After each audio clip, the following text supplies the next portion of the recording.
I've come to welcome you for a ride in our magic canoe. You know, if we were surrounded by trees and seated around a fire, I might be a little more comfortable with what I need to do. But we're not. So when Glenn spoke to me about coming and welcoming you, I was struggling. I came up on the stage, tried to practice, tried to follow the rhythm of what was happening, and I was struggling. So I started asking myself a question. How can I remove this struggling from the others, you in the room? Everyone here knows that we're here to enjoy a play. So, how do I make it real for you? And the answer was, of course, I cannot. But you can. It's here. The Maori in New Zealand, they say that nothing is real until you sing it into existence. But this is not just the Maori. We have that belief with my people, the Pescadamokari. This is our territory. These will be our songs, and you will meet our people. But there's a native thing in me that says you have to tell the story. The story I want to give you is about every second Sunday of August, we do what we call Indian Days. During Indian Days, we have tribal members do something special. And probably, I'd say around 30 years ago, I attended one of these events, and a very special tribal member came dressed in, I believe it was a wolf skin. He brought his child who I believe also wore a wolf skin, and they reenacted something. The father danced, he sang, he played his drum, and he was showing his child how to do the hunt. This was real. So yes, it can be a play. You can say they were actors, but this is real. This is the education of the youth. And I was there. I saw the wolf. I heard the cries. I watched a child learning. And yes, the fire makes it magic. And yes, the native people in the circle made it happen. But the magic and the magic canoe, it's actually all around here. While I was struggling trying to put this together, I realized part of the problem was I was having difficulty with the activity in the room. So I had to go outside. And I've got to tell you, there's magic all through the air out there. It's beautiful. And the magic happens, and it's happening for me. But what I want to prepare you for is the magic that's about to happen to you. So don't be afraid to close your eyes. Don't be afraid to listen to the voice. Don't be afraid of where it's going to take you, because it's a beautiful place.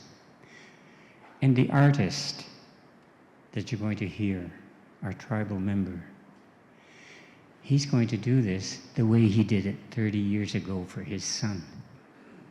This is an honor. It's an honor for me to be here. It's an honor for me to say to you, welcome to my world.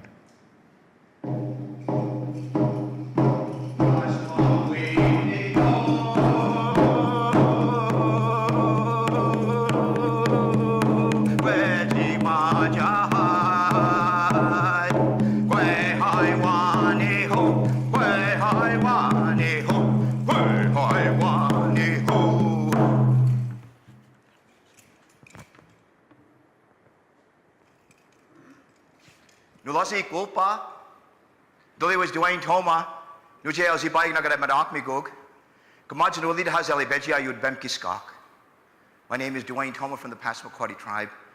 It's really an honor for me to be here with you today, to be able to share with you knowledge of our people. It's so important that the message that we send today is very simple. It's about our mother. Let me say that again. It's about our mother. Indigenous people had considered her as our mother. I want to take you down this road. I want to share with you what connects each and every one of us. You guys heard that sound. Let's listen to that sound one more time, because it connects each and every one of us.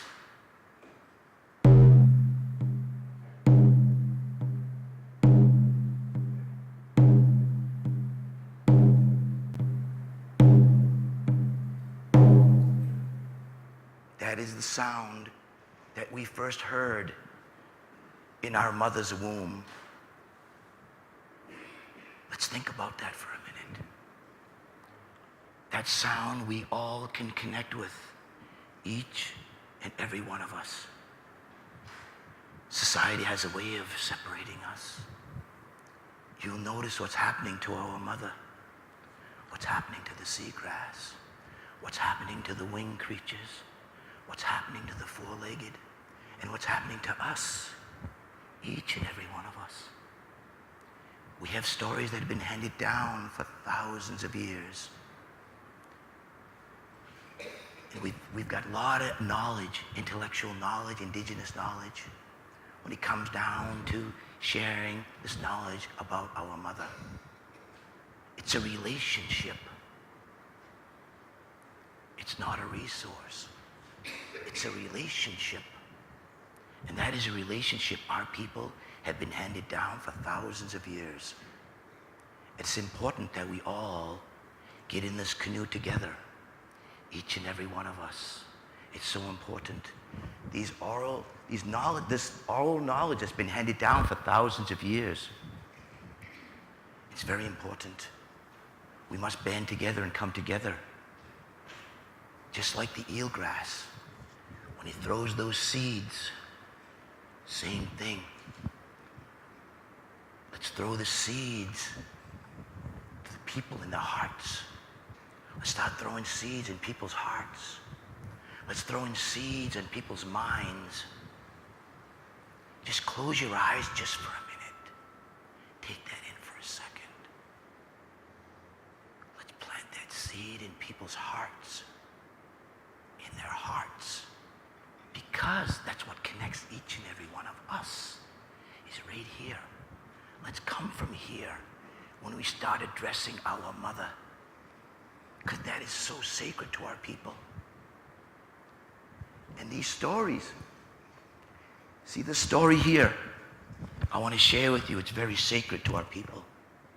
This story is a creation story. This is what this is about. It's becoming a species. It's becoming a species. Our people would take their arrow and they would take it out. And would take his bow and he shot it into the ash tree. And all of a sudden, our people started to emerge out of the ash tree. These stories have been handed down for thousands of years, many, many years, orally. And that's why we became. And here, Gluskab turning a man into a cedar tree. That transformation. These are stories. This is our story. But these stories you never heard about. But this is all part of who we are as Indigenous people. So Gluskab is very sacred to our people. Very, very sacred. And it's an honor for me to be able to be here with you, to be able to share some of these stories and our responsibility to our mother. Let's come together. All of us. Look around. We must come together. Our mother is hurting. She's in pain. She's having a hard time breathing right now. We can make that change. Let's do it together. Let's do it. I know we can do it. We are very resilient people, especially now, with some uncertainty. But we can do this, all of us. We'll stand together, side by side, to address issues concerning our mother and how we're affecting not only eelgrass, but everything. Everything.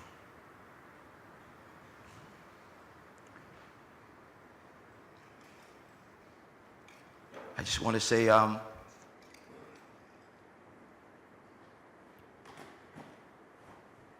been really thinking about today when I was walking around here and the message that I wanted to bring to you today. And the message is to be kind. Let's be kind to one another. It doesn't matter. Let's just be kind. That's important. I sent that message to the children today. To be kind to our mother. And Gluskab is very sacred to our people. He predicted all these things that are happening today. He knew that we were going to be in trouble because the way things were going. And he's reminding us. And our mother is reminding us every day. She's got a lot to teach us. But we must listen and we must pay attention. She's going to teach us a lot. So I want to thank each and every one of you for having me here this evening to be able to share these stories of our people and our songs of our people. Because there are a lot of teachings in our songs and stories. So it's an honor for me to be here with you. Thank you.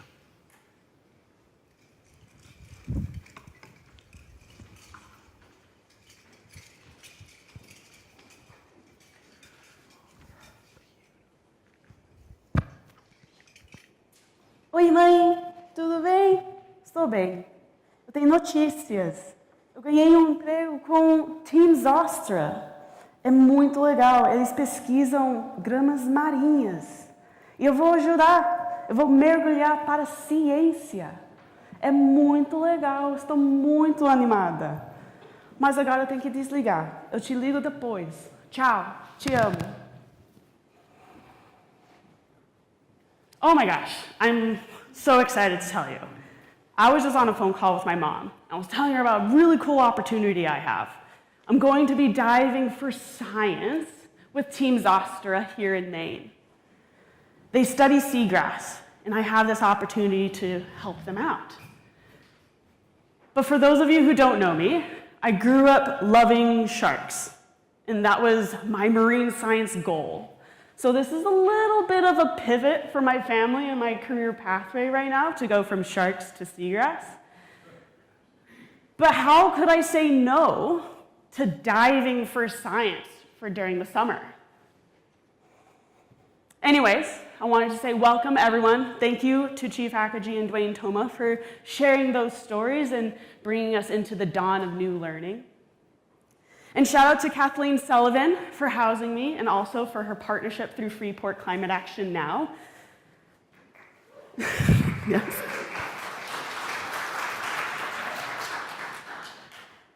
So I'm here to talk to you about spirit. The spirit to become neighborly with seagrass as an ecosystem and as a species. And you can call me spirit because we all have the spirit to wonder and wander about nature. And your spirit tonight to learn more about your world, especially about seagrass, really leaves me awestruck. And I'm so excited to become seagrass with you all tonight. So there I was, waiting for my first day to go diving into seagrass. And I only knew of seagrass through name, through still photos, through images, through videos on a computer screen. They invited me to imagine meadows of green ribbon-like leaves just flowing back and forth in the water. They were cities underwater found here in Casco Bay, in the Gulf of Maine, internationally. And so I wanted to know more. I was waiting. And finally, the day came, my first day to go diving. And this is all my gear. And it's waiting for me to put on, and I wanted to get in the water, and I was ready to get in the water. And I get a chance to bring you with me. I get to go into the water and bring you and show you this seagrass. So, it's much easier to see underwater with your scuba mask or your goggles. So if you all want to hold up your left hand like you're about to put on your goggles, trust me, seawater burns. So we're going to put them on, put on your sea goggles, and we're going to dive in 3, 2, 1. Take a deep breath.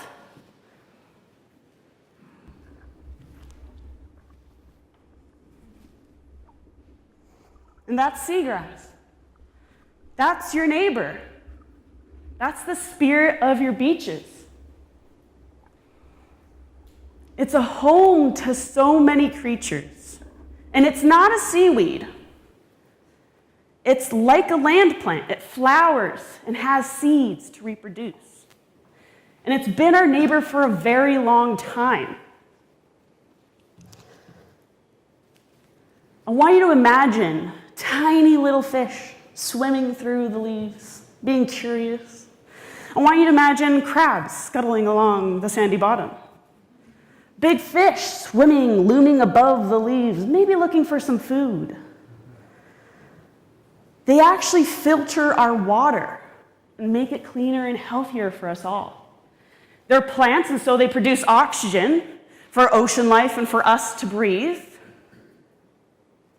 And what's even more, and they keep giving us more, is they can slow down storm waves. They can slow down that energy and also slow down the sediment from being lost with all those waves, so slowing down erosion. So seagrass meadows are quite important. And for your spirit's longevity here in Maine and everywhere else, we feel their loss. Their loss is a really big deal. Since the 1990s, we've lost about 50% of seagrass meadows on the US East Coast, 90% internationally. So we feel it. It's our spirit. And a lot of it is due to development, mooring and anchoring damage, disease, warming, development, and more. There's a few different things. And so we hear about carbon being a good thing, but then it's a building block of life, and then it's a bad thing if we have too much. But we need it, it's important. And so there's this duality of carbon. And to help us understand a little bit more about this role of potentially why we might be losing these seagrass meadows is someone called Carbon.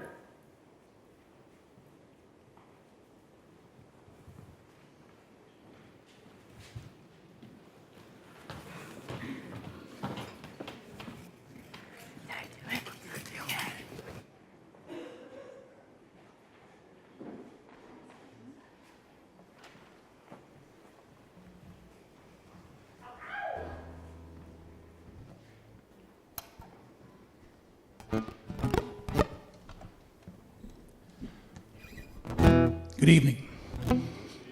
I'm Carbon. Johnny Carbon.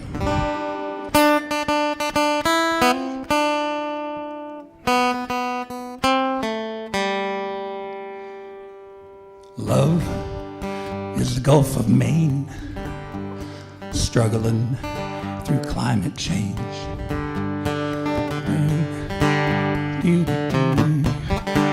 The Gulf of Maine, I'm on fire. The Gulf's on fire. The Gulf of Maine is a burning ring of fire. pH is down, down, down. Acidification is higher. Down, down. The ring of fire. The ring of fire. I'm Carbon. I'm number 6. Sequestered or maybe fixed. CO2 is an acidifier, and I'm to blame for this ring of fire, ring of fire. Oh, Casco Bay is a burning ring of fire. pH is down, down, down. Acidification is higher. Down the ring of fire, the ring of fire, the ring of fire.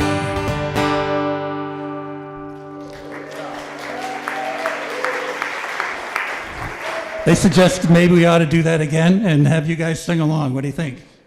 Give that a try? Hold on, the words are going to come for you. Love is the Gulf of Maine, struggling with climate change. Things are looking dire. The Gulf of Maine is a ring of fire. The Gulf's on fire. The Gulf of Maine is a burning ring of fire. pH is down, down, down. Acidification is higher.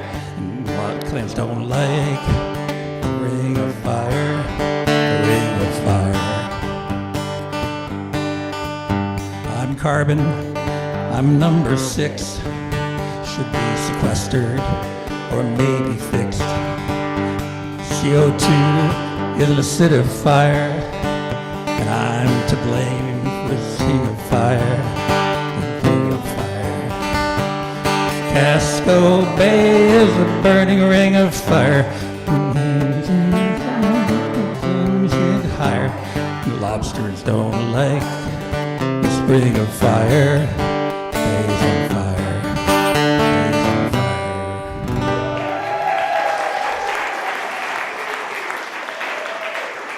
That, of course, is a parody of a song, popular song, written by Johnny Cash and June Carter, released in 1963, called The Ring of Fire. Let's talk about me. Carbon. It's everywhere. We need it. As you just heard, it's in you, it's in your family, it's in your dog, it's in your plants, it's in the ecosystem, it's in Zostera, for sure. Carbon is highly essential on this planet. It's a carbon-based life system that we have. And it's wonderful. It's in sugar.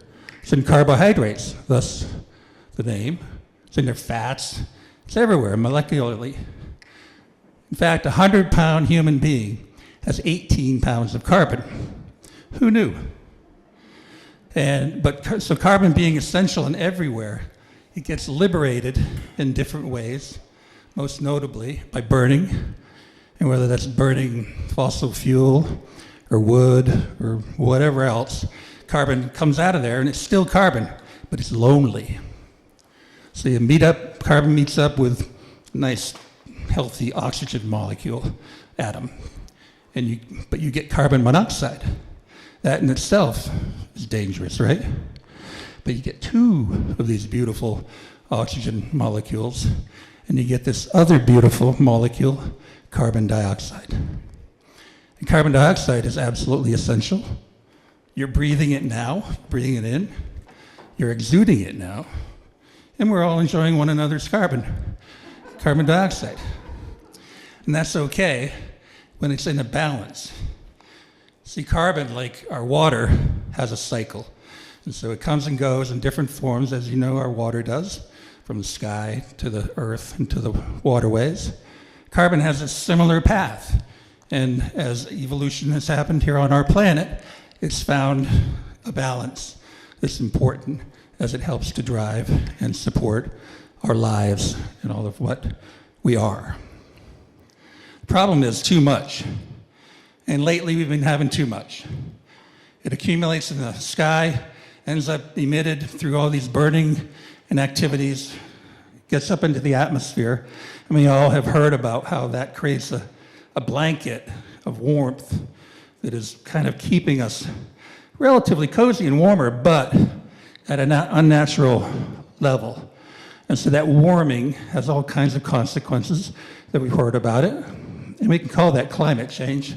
Of course, the consequence there includes our atmospheric conditions, meteorologic events, and the settling of this carbon coming from the air onto our lands. And that's known as acid rain, of course. So the consequence of carbon in our waterways and on the land is also very dire. And you heard a little bit about that a moment ago, and you'll hear a little bit more about that. See, that when the carbon comes down to get sequestered, that's a word you don't hear in a folk song. Come on, why would I put that in there? Anyway, so it gets sequestered, it gets eaten up and stored. And there are creative ways that we can use that to find balance. And one of them is to propagate forests on land and marine communities of seagrass meadows in the waters. So that's a way for us to intervene and try to return to balance of what we're doing. So remember that there's a human set of choices here in a human-dominated ecosystem in which we live, where if we're mindful of these consequences, maybe we can make choices and ameliorate some of them, trying to minimize our carbon footprint, trying to minimize the impact and the amount that's unnecessarily going where it shouldn't be, and so that we can take care of and honor our mother. That, my friends, is why we need a conscious revolution. I give you TC Revolution.